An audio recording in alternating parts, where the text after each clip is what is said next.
Well, thank you, Rick. His eye is on the sparrow. I haven't thought of that song in lifetimes, so thank you for bringing that. Whoever you are, we welcome you. Wherever you come from, we welcome you. Whomever you love, we welcome you. I'll sing a phrase and then we'll sing it together. So I sing, whoever you are, we welcome you. Whoever you are, we welcome you. Wherever you come from, we welcome you. Wherever you come from, we welcome you. Whomever you love, we welcome you. Whomever you love, we welcome you. You are truly welcome here. I'm Reverend Michelle Buchheit, the minister of this congregation. My pronouns, which I offer to create a truly inclusive and brave space for all to live in the fullness of their identities, are she and her. I'm joined on the platform today by Reverend Sally Hamlin, retired UU minister and newly minted member of UU Amherst. And we're very pleased to have Juli Grey-Owens from Gender Equality New York as our guest speaker. And you'll hear more about and from her a little later in the service. When we gather, we are brought together with sounds. The sound of the singing bowl that calls us to attention. The sound of a musical prelude to help us center ourselves and be ready to listen to the messages from within and among us. And on the days when the fates are truly smiling, we hear the sounds of families arriving, children excitedly greeting one another and engaging with the quiet activities at the back of the chapel. We are so blessed to be a green and growing community, and we cherish the sounds of life that greet us here each week. If during the service you find it difficult to hear because of the burst of life and energy, feel free to move forward. And also, if you're having trouble hearing, actually the sound is better, and this is not just me trying to sneakily get you to come forward. It really is better once you get out from underneath the loft. So, and we do have hearing devices at the back, at the usher station. There's so many ways that we can help accommodate your need to be fully present to what is happening within and among. Thank you for your patience and for your loving smiles at the parents who often arrive exhausted and thirsty for your presence.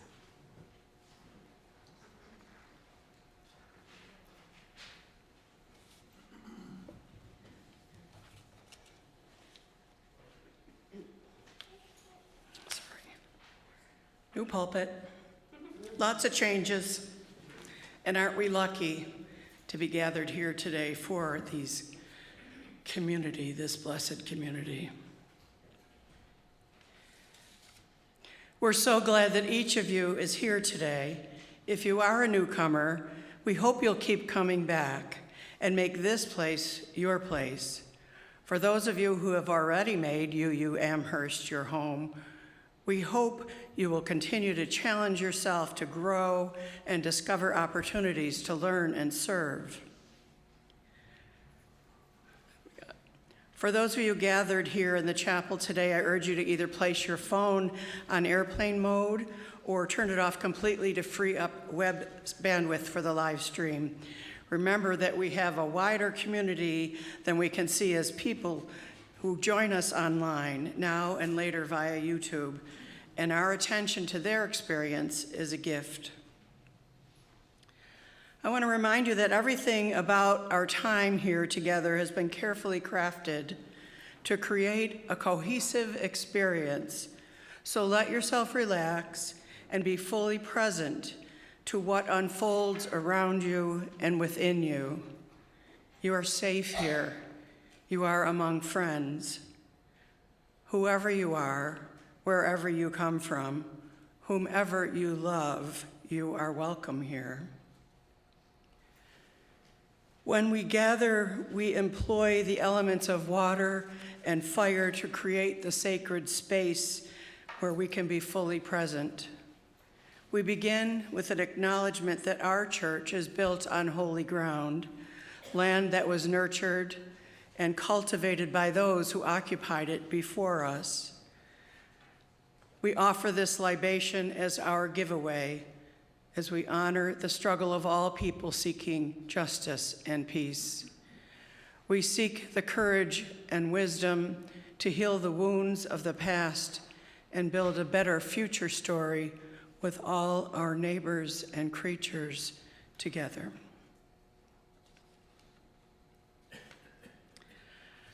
Once we've acknowledged that this land doesn't belong to us, we belong to the land, it's our custom when we gather to light a chalice. The chalice is a cup or a vessel that symbolizes the gathered community. The flame represents the spark that each one of us brings to represent the light of truth, the warmth of community, and the fire of our commitment to bring more compassion and justice to the world. Please join me in our chalice lighting words, which you'll see on the screen. We this hour as people of faith, with joys and sorrows, gifts and needs, we light this beacon of hope, signs for truth and meaning in celebration of the life we share together.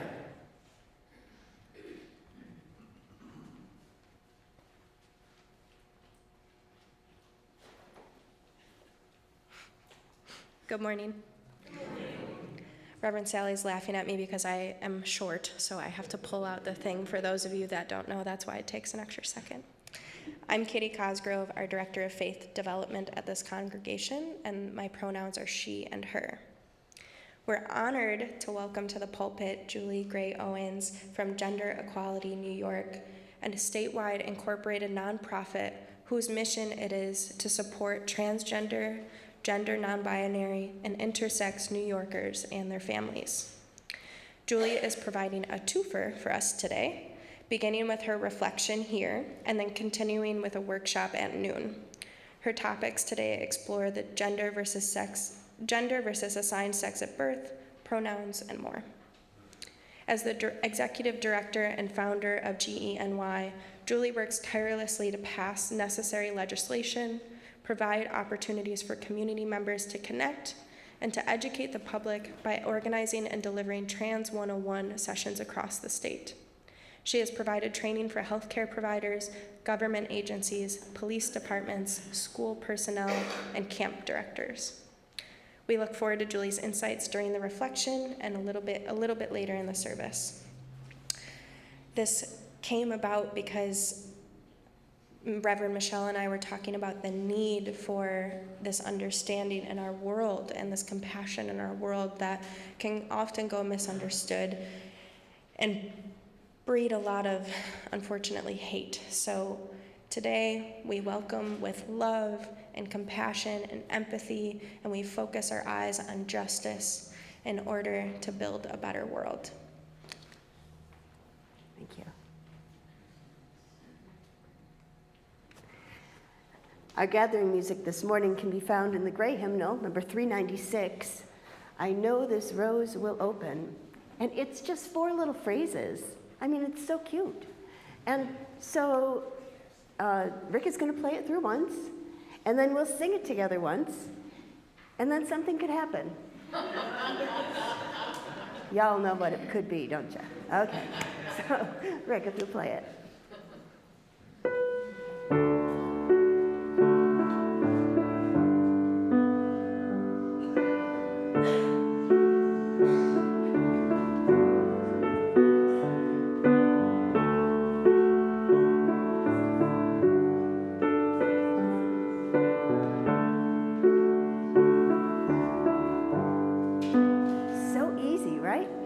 I'll give you relative pitch up here so you can watch me if you want to know if you should go high or low. Let's try it together. I know this rose will open. I know my fear will burn away. I know my soul will unfurl its wings. I know this rose will open. Well, that just wants more singing, doesn't it? Yes, you're right. So we're going to sing it as a round. So Ellen, if you don't mind coming up and taking over. So this side will follow Ellen, and y'all will follow me. I'll turn off my microphone so it's not the Michelle show. And we will sing this through a total of 3 times as a round. So exciting. If you get lost, just hum. I don't know.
Deserve applause. That was awesome.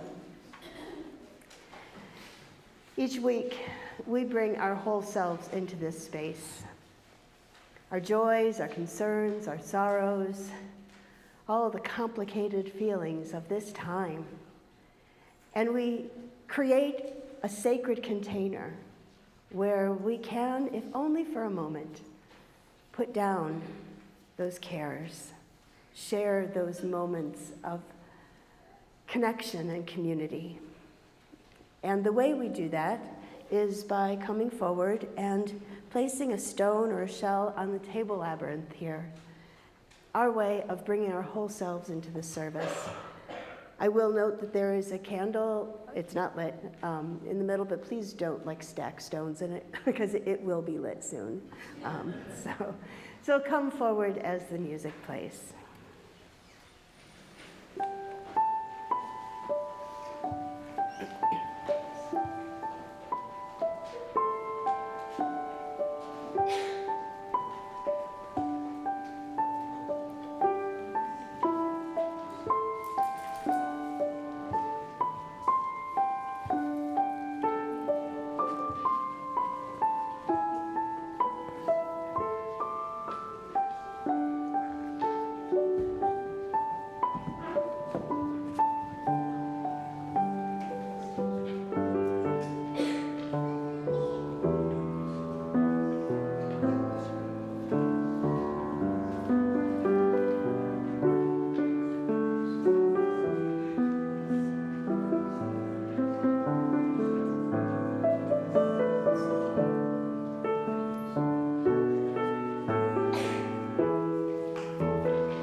place a final stone in recognition of the joys, concerns, and sorrows of those who are joining us online.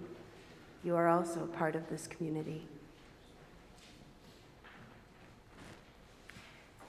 Let's just share a few breaths to come back into this place.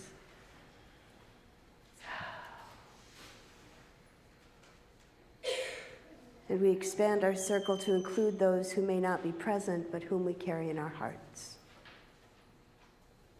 We bring into our circle of love and care those who are ill and those who care for them. Those who are in pain, either in body or in spirit.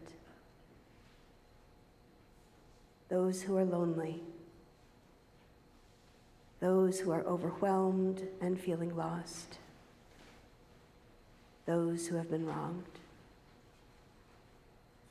We are part of a web of life that makes us one with all humanity, one with all the universe. We are grateful for the miracle of consciousness that we share, the consciousness that gives us the power to remember, to love, and to care. May it ever be so in our lives. Amen, and blessed be.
A wonder box. And so I wonder if any kids would like to come forward and help me with the wonder box. Hey, Poppy, you want to come and see the wonder box? Of course you do. Anybody else? That's okay. Y'all are young at heart. Would you do me the favor of opening it? Can you open that? Oh my goodness. What'd you find? What did you find? Oh, he's so cute, isn't he? Oh my goodness. Oh my goodness, it's a bear. How unusual. So I have a story about a bear.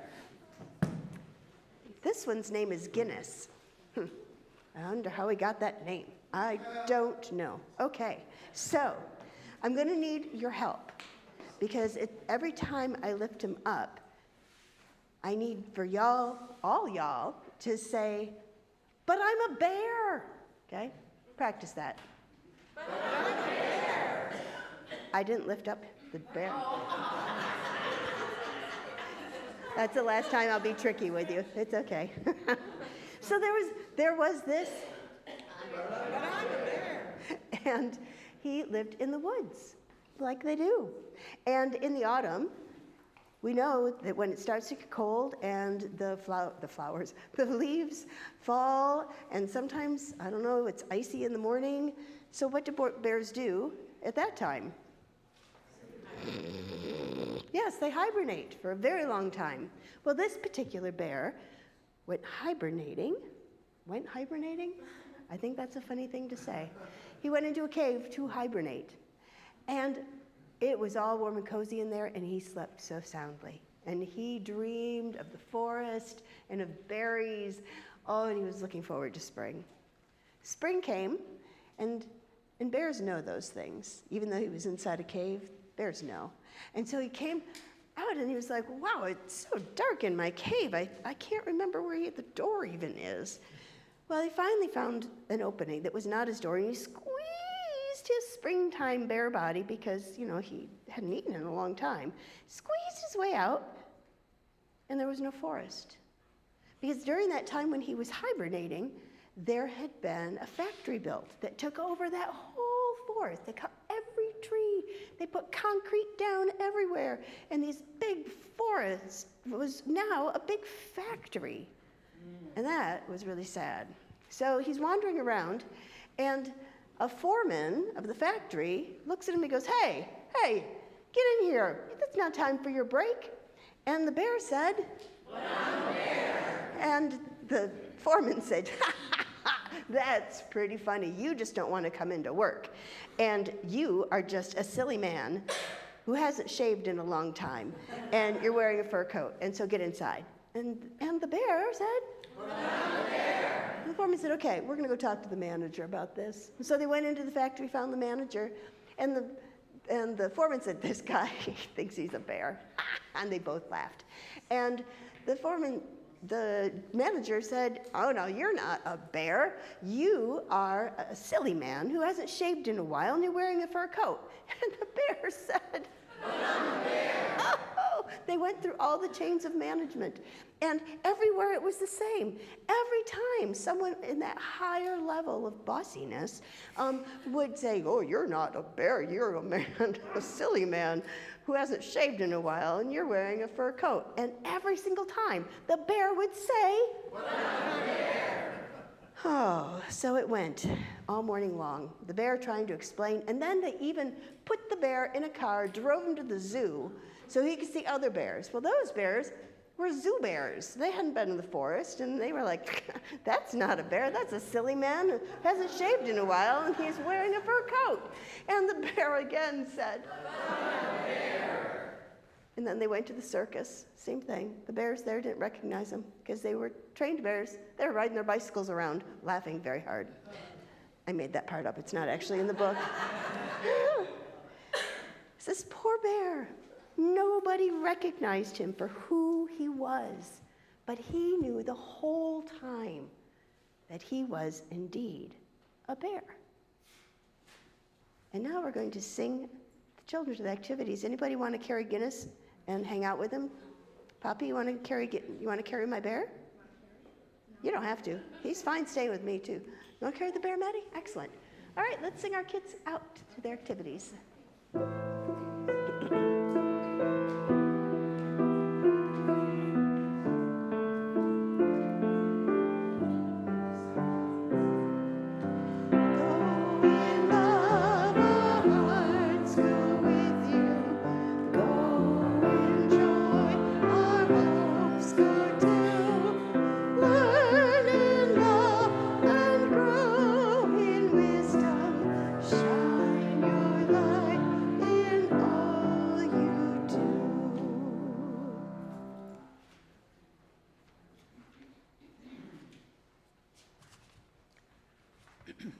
I'm finding that there's a nice cushy thing to stand on up here, but I'm not used to such comforts.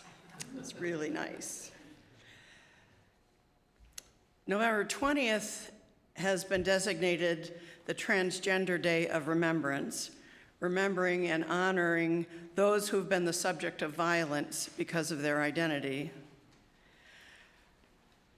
Kindly, Reverend Michelle has organized a fabulous service here for you, but I asked if I could tell a brief story about something that happened to me recently. A couple weeks ago, I went on a cruise, first time ever, the last time ever, with 7 members of my family.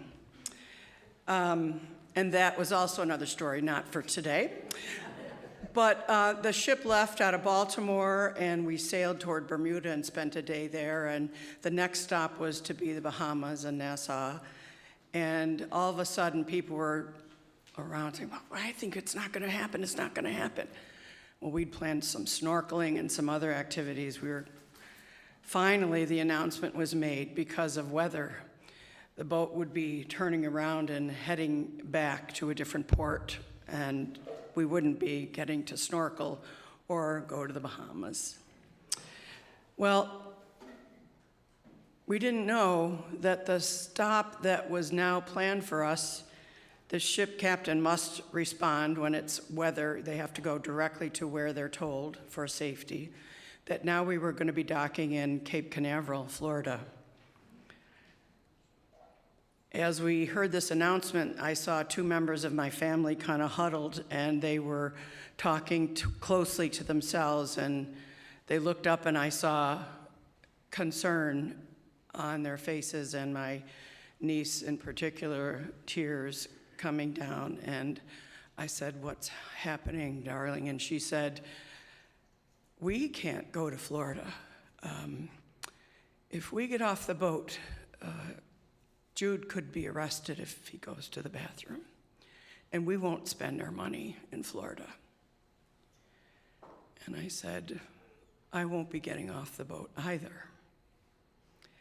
As the story became larger, we realized that some members of my family had no understanding of what risk it would take for Jude to go to Florida, use the bathroom, maybe be arrested, maybe go to prison. Who knows? The ship would leave without them. And it just brought home very clearly what's at stake. You know, sometimes we don't know until it's right in our face what kind of hateful laws and hateful lies are told until it's right there and it's on the ground, and what happens is real, and it's powerful, and it has impact. So today, we're going to light a candle and place it in the midst of the labyrinth that symbolizes all that we are as a community of faith, our sorrows and our joys, our witness and actions to bring more hope to a hurting world. We offer this prayer, generously shared by Reverend Sunshine Jeremiah Wolf. On this day, we remember those who have been murdered for being who they are, those who face violence on a daily basis, those who have lost loved ones, and those who worry for loved ones. May we come to a time when we cease to shame children around gender roles and expression, where we allow for freedom and exploration of identity and expression. And may we create a world that operates from love, especially when things are difficult and confusing. May all of us who live with the threat of violence find support, strength, community, hope, and safety from violence. Amen, and blessed be. Please remain seated now as we sing our song of affirmation, number 1053 in the teal hymnal. The words will be on the screen, called "How Could Anyone?" And we'll sing it through twice.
As UUs, our values are grounded in social justice.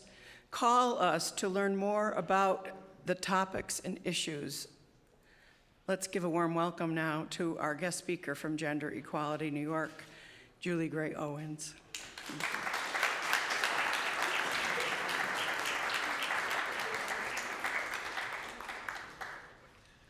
Good morning. Good morning. But I'm a bear. All right, let's get serious. Prior to the election, I had an opportunity to attend a debate regarding Proposition 1, the ballot initiative that will protect New Yorkers' reproductive rights, including the right to abortion, as well as adding all current New York State human rights laws, protected classes, into our state constitution. I will point out that this is one piece of election news that was extremely positive, as the passing of Prop 1 will create a more just, fair, and safe New York. However, I was surprised to hear the opposition's arguments against Prop 1.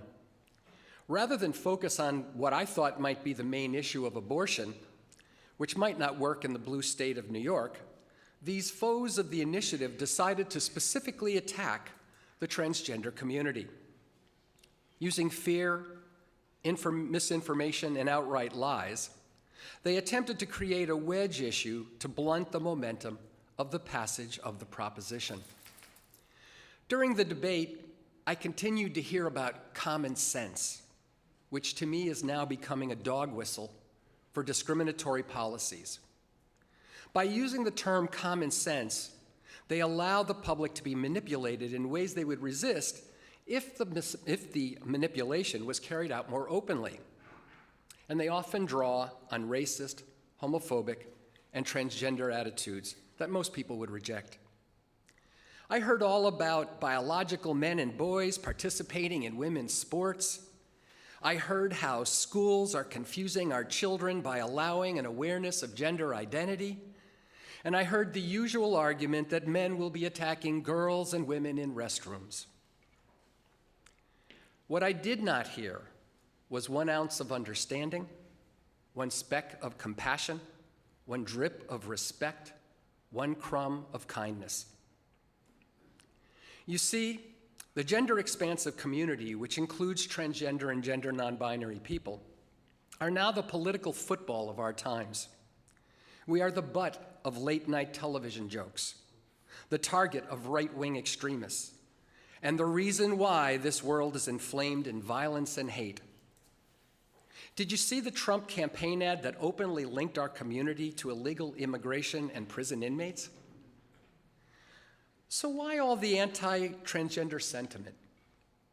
Specifically, religious intolerance, political or ideological differences, social conformity, disbelief, fear of the unfamiliar, fear of change, misconceptions or stereotypes, and a lack of empathy and compassion. These all continue to impact my community.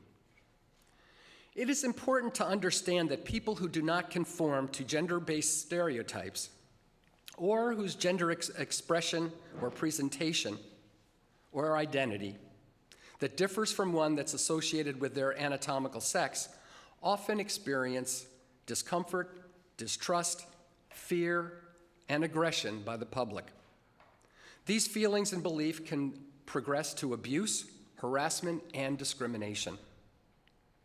Gender expansive people feel that they must hide who they are or face the consequences of potential or actual violence, family rejection, the possible loss of employment, housing, or other public services. Those who are brave enough to be out regularly face some form of mistreatment. The lack of understanding leads to a lack of empathy and produces deep-seated hostility. Because many of the members of the transgender, gender non-binary, and intersex community conceal their authentic selves, no effective steps to normalize the community can be taken.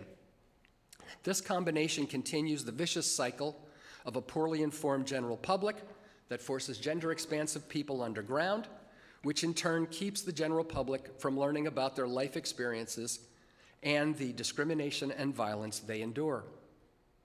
Issues our community face include a lack of understanding by the general public, federal and state and local governments and agencies not set up to protect and nourish our community, poorly informed lawmakers and decision makers, and non-existent legislation to properly protect the rights of gender-expansive people. Community advocates that I work with have determined that in order for things to change, we must engage in education and outreach to create public understanding and influence social attitudes. So let's take a few minutes to give you a little bit of information that I hope you will take with you today. The first question I have is, could 117,000 New Yorkers be wrong? That is the estimated number of gender-expansive people in New York State. So I always like to begin when I do my trainings, I always like to say, before we talk about people like me, let's talk about people like you. Now, I don't know what's in each and every one of your hearts, but statistically speaking, most of you are what we call cisgender. And we talk about cisgender, we're talking about a person whose personal identity matches the sex designation given to them at birth. I can't even read the slides from here. I'm sorry. I'm going to have to move over a little bit.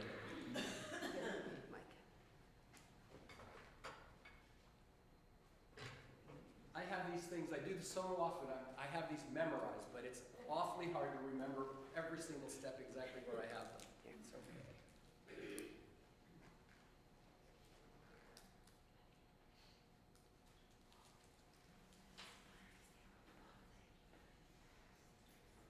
We'll be right with you.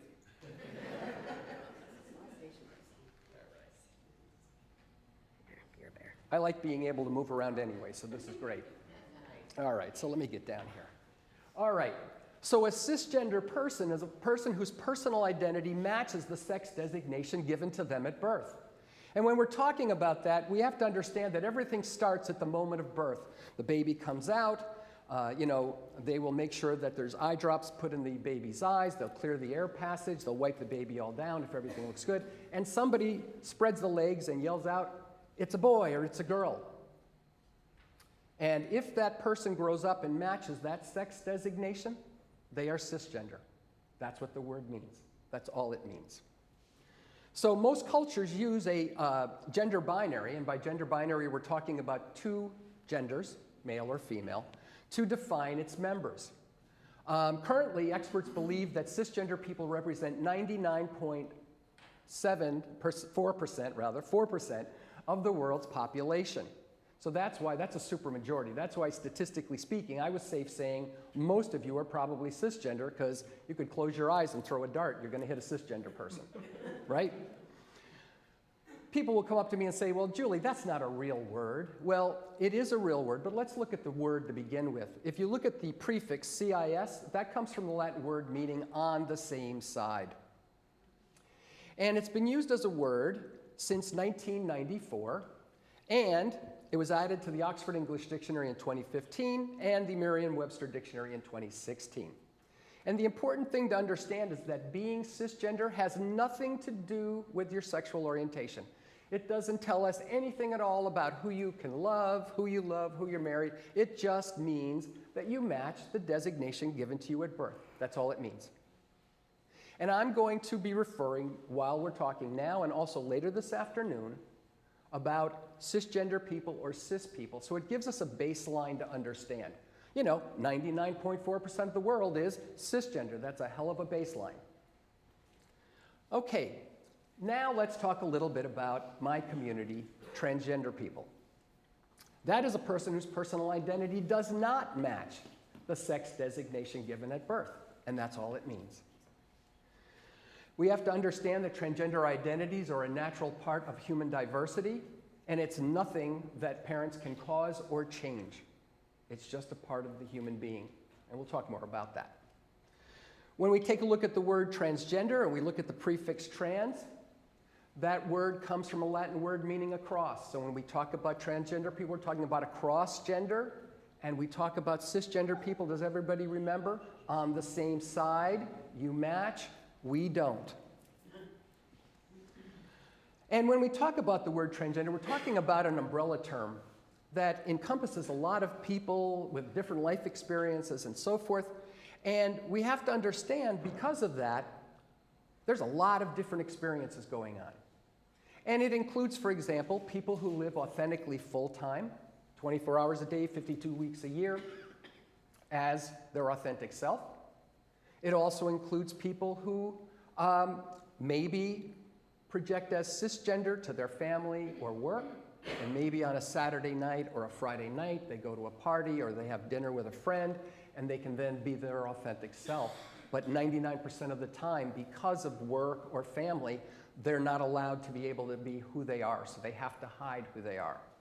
It also includes people who take hormones or have surgery, and also those who don't. So we have a lot of different experiences, and hopefully later this afternoon when we do the presentation, we'll give you a better understanding. But this is a little bit of a beginner's look at it. Again, as we talked about with cisgender people, being transgender has nothing to do about sexual orientation. It doesn't tell you anything about who I love, who I can love, who I'm married to, who my partner is. It tells you nothing. All it tells you is I don't match the designation given to me at birth. That's all it tells me. And I'm going to use the term this afternoon and right now, trans and transgender interchangeably. So when I say trans, just accept the fact I'm saying transgender. Okay? Everybody good with that? All right. However, I have to tell you that language continues to change. And this used to be a nice umbrella for everyone. But the reality is that we're finding is that transgender people, when they talk about themselves, are becoming more and more binary. Like when I introduce myself, I tell people I'm a trans woman, okay? You'll hear about, a male with transgender experience, that type of thing. So transgender people, it's starting to separate, and what we're finding is, we're going to talk a few minutes about gender non-binary people, but some gender non-binary people walk around going, I'm non-binary, but I'm not transgender. And the transgender community is like, well, why are we including these people? They have nothing to do with who we are. So the reality is that we're actually seeing the community separating a little bit. And so the term transgender doesn't work as well as it could have or used to. And so now we use the term gender expansive as a more flexible, wider range. And so when we talk about gender expansive, we are talking about transgender and gender non-binary people all together on the umbrella. And currently, experts believe that gender expansive people represent 0.6 of a world's percent. Now, that's 0.6%. If you recall, cisgender people were 99.4. We're the balance, 0.6%, which is a very small number, except for the fact that when you look in New York State, that 0.6% represents over 117,000 people. Now, I didn't check what that meant in Buffalo, but just to give you an idea, on Long Island, our Nassau and Suffolk counties together, that represents over 17,000 people. And people are shocked when they hear these numbers, like, oh my God, I thought there were only 20 or 30 people. I mean, people will come up to me and go, do you know Charlie? He's a transgender person. I might, I know a lot of Charlies, but I don't know if I know that one. So just to get you an idea. All right, when I introduce myself, I tell people that I'm a trans person, and they're like, well, are you a trans man? And I'm like, no, not a trans man. Well, they go, well, Julie, I know that you were born male, and I know that you're transgender. Doesn't that make you a trans man? No, it does not. A trans girl or trans woman identifies as female, but was assigned the sex of male at birth. Conversely, a trans boy or trans man identifies as male, but was assigned the sex of female at birth. So I am a trans woman. A younger version of me might be a trans girl. And the opposite sex of me would be a trans man or trans boy. Let's talk a little bit about gender conforming. And when I'm talking about gender conforming, I'm talking about behavior and appearance that conforms to social expectations for one's gender.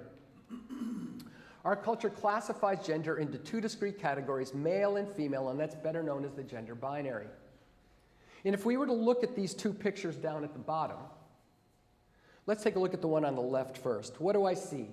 Well, I see 3 men. How do I know they're men? Well, I can tell by their hairstyles, I can tell by their clothing, and I can also tell, and I'm going to say this tongue-in-cheek, it looks like they're getting ready to make an important decision.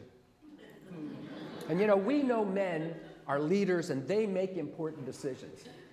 Now, in this case, it may be where they're going to go get a beer. I don't know, but that's what we have there. If we take a look at the picture on the right, what do I see? Well, I see a group of women politely clapping.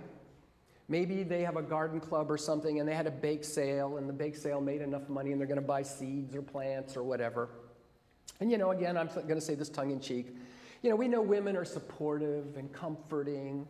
We don't expect them to be leaders. But the reality is that we know that women can be great leaders. And we also know that men can be comforting and supportive. Anytime you go into an emergency room at a hospital, you might run into a male nurse.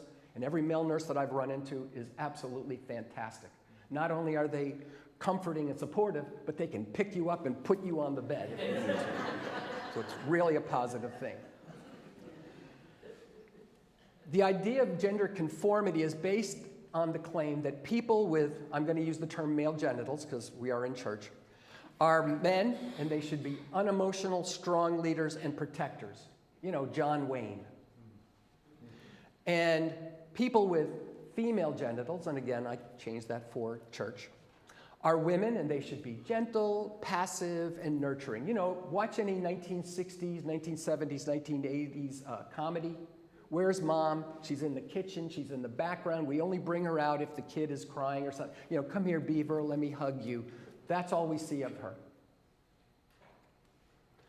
For many people, the gender binary dictates occupations and careers, responsibilities, form of dress, public and private behavior, sexual orientation, your names, your pronouns, and your personality traits.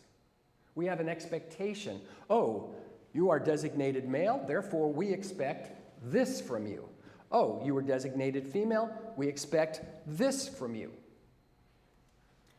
Now we need to talk about a group of people that some people call gender nonconforming. We prefer gender non-binary. Other terms used to talk about this group of people include agender, genderqueer, and gender fluid. And we're talking about a group of people who do not feel male or female and who may have behaviors and appearances that don't conform to society's gender expectations. Non-binary people are not confused about their gender identity. They may vary in their expressions, how they dress, how they project, and so forth, but they all share a deep, persistent unease with being associated with only the sex designation that was assigned to them at birth. They may feel they embody elements of both sexes, or that they're in between, or there's something completely different, or they don't identify with gender at all. And again, being non-binary has nothing to do with sexual orientation. It just means that you are uncomfortable with the sex designation given to you at birth. The important thing to understand is that some non-binary members may take hormones or have surgery to make themselves feel more comfortable in their bodies. And the other thing that's important to understand is this is not a new concept. This is something that's not new. Humanity, we've had cultures and societies around the world for centuries with positions of respect. Here in North America, before the Europeans came over, many of the Native American tribes had positions of respect for the people they called the Two-Spirit people. And it was understood that they could see both the male world and the female world and would be able to make good decisions for both, which is why they were given the position of responsibility. Of all the slides that I'm going to show you today, to me, the next two slides are the most important. If you take anything away, to me, this is the most important. We are now starting to find, well, let me go a different way. We will hear conservative leaders, conservative religious leaders talk about this as a lifestyle or a choice. The American Medical Association, the American Psychological Association, the American Psychiatric Association, the American Academy of Pediatrics, the American Academy of Child and Adolescent Psychiatry, all define this condition as a disconnect between the sex assigned at birth and the gender role that the brain identifies with. Researchers are finding a clear correlation between transgender people's brains and their gender identity. Studies are now beginning to show that brain activity matches gender identity. In 2018, a Netherlands research study showed that transgender people's brains are wired like the gender that they identify as, not the sex assigned to them at birth.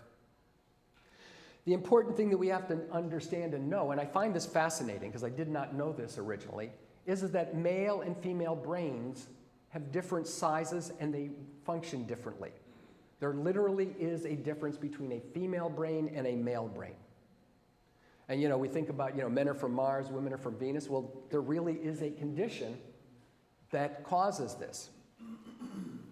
Using MRI scans, researchers found that participants who were trans women, someone like me, had brain structure and neurological patterns that were very similar to a cisgender female's brain. And guess what? They found the same thing when they took a look at transgender men. Their neurological brain structure and patterns mirrored cisgender males. Further, there have been studies, post-mortem studies, on transgender women's brains. Again, that would be a male to female brain that did not take hormones. And they found that the brain volumes and cortical thickness of the trans women's brains were similar to that of cisgender females. So when we tell you this is who we are, we mean it on a physical and a mental level. I will tell you that no person would say, yep, I want to be transgender. Nobody does that. It is a situation where we realize that we are, and then we have to figure out how to negotiate it in a society that only allows for two. So kind of wrapping this up, it's important for you to understand that there's an urgent need to create safe and affirming faith-based spaces for gender-expansive people. Everyone should have the support they need from a religious community while enjoying the freedom to be who they are. Our community members need and deserve the opportunity for religious and spiritual exploration while having our identities valued. And your care and sensitivity can create a setting of respect and trust for a community of people who face constant discomfort, distrust, hostility, and fear. You can create a spiritual environment where all people, regardless of their gender identity, gender expression, or sexual orientation, feel safe and comforted in their individual spiritual growth. Now, later this afternoon, we will be going into this topic in a lot more detail.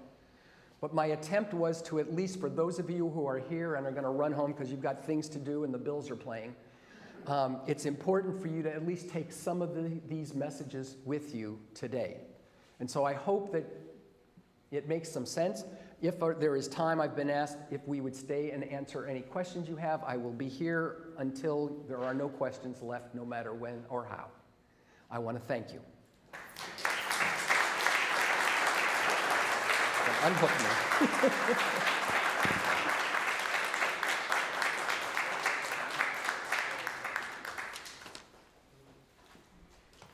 Thank you so much, Julie. Wow. All right, so I know that some of you have RSVP'd in advance for the second portion, and so I'm just curious, partly from a providing food point of view, how many of you are planning to attend this the second portion, which starts at noon? Yeah, let's see, even if you RSVP'd. Yeah, it's fine. It doesn't have to be only the RSVP people. RSVP people, that's very funny to say. Okay, thank you, that helps me to know. It just helps me to know, thank you.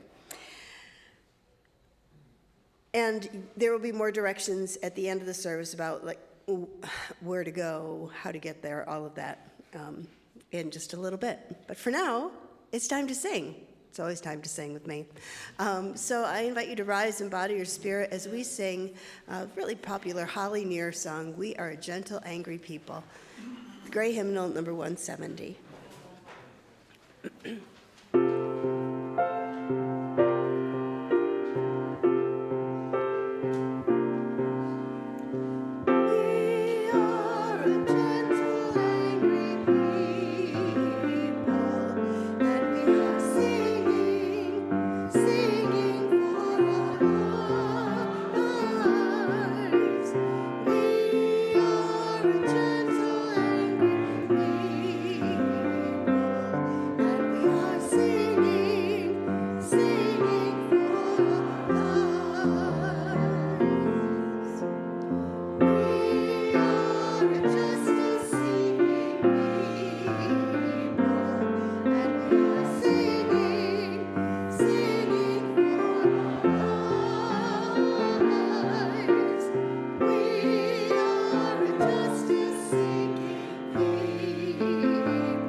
You may be seated.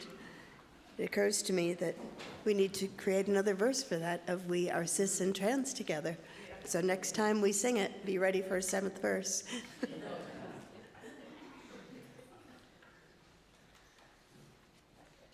Making time for an offering of gifts and pledges is an opportunity for us to live into one of the core values of Unitarian Universalism, generosity.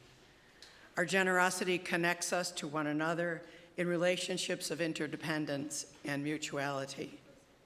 This congregation exists because of you, the acts of service you engage in, and your generous contributions. Every aspect of congregational life is made possible because of the generosity of friends and members, you. If you'd like to help pass the baskets, come on forward. So Marjorie has 2 baskets, and I have 2 baskets. So my The 2 are offering gone. will now be gratefully received.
As our service draws to an end, our service to the world is ready to begin. All are invited to stay for coffee and conversation in the Emerson room, which is through the double doors at the back of the chapel or through the lobby.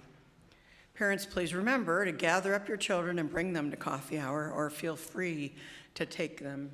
Oh, did I miss something? Extinguishing the child. Oh, that part. Oh, yeah. Thank you, Michelle. Okay. Oh, there it is. I love making mistakes because it reminds me it's not all about me. Anybody else can relate? We're working on it. We began our service with the lighting of the chalice, a symbolic act to remind us that each of us is a spark that creates the flame each one of us brings to represent the light of truth, the warmth of community, and the fire of our commitment to bring more compassion and justice to the world. We extinguish the chalice, not to quench the flame, but to return it to individual hearts. Please join me as we extinguish our combined flame and accept the renewed flame in your own heart, that each of us might bring more light and love to a dark and hurting world. Please say together the words. We extinguish this flame, but not the light of truth, the warmth of community, or the fire of commitment. These we carry in our hearts until we gather together again. Now I say. As our service draws to an end, the world and our service to the world is ready to begin. You're all invited for coffee and conversation. Parents, please remember to pick up your kids and bring them to coffee hour, or feel free to take them to the playground with your supervision. Our staff and volunteers will be shifting gears to make spaces ready for the presentation at noon. A reminder that the next portion of our speaker's presentation will take place at noon in the Murray Meeting Room, which is in the Administrative and Faith Development Wing, just off the lobby. We'll ring a chime in the Emerson Room at 11:55 for those who wish to participate. And now we have a special Thanksgiving-related announcement. Is Vanessa? There you are. Vanessa Dawson.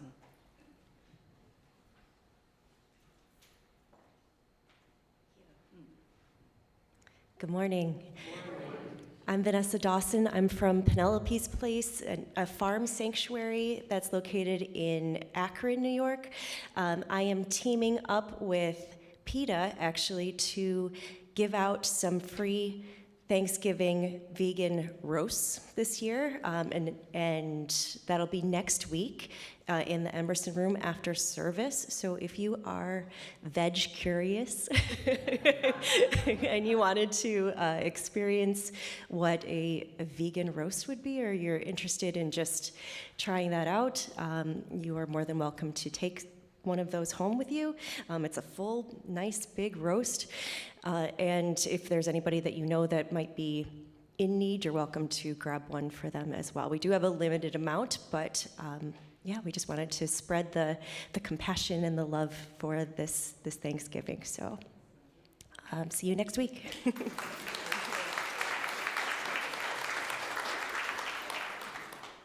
And speaking of Thanksgiving, all are welcome to attend our Thanksgiving Day potluck lunch here.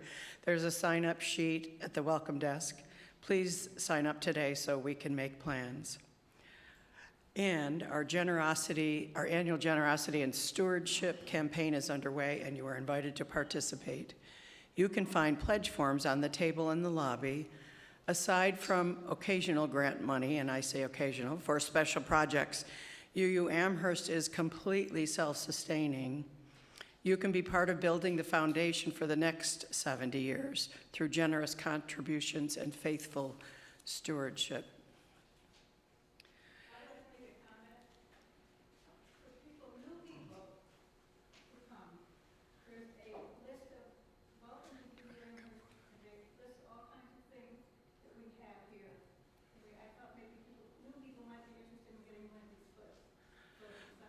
Okay, so where will that be? That's our connection card. Okay, thank you. There's, in the back, there's some connection cards for those of you who may be new today and want some more information about the congregation.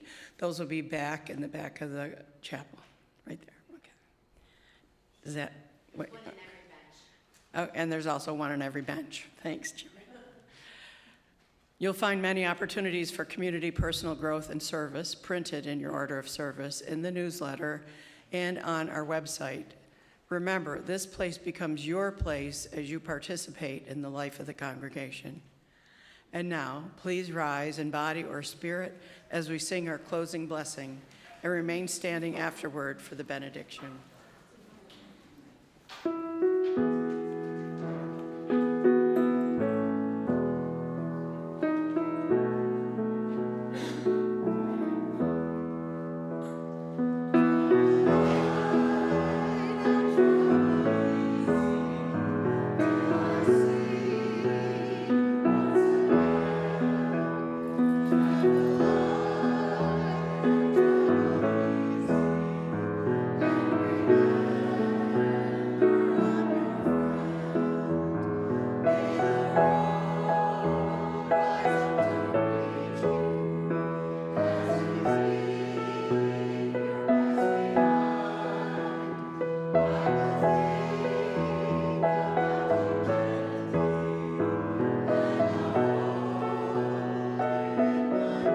Now twinkle your eyes at one another.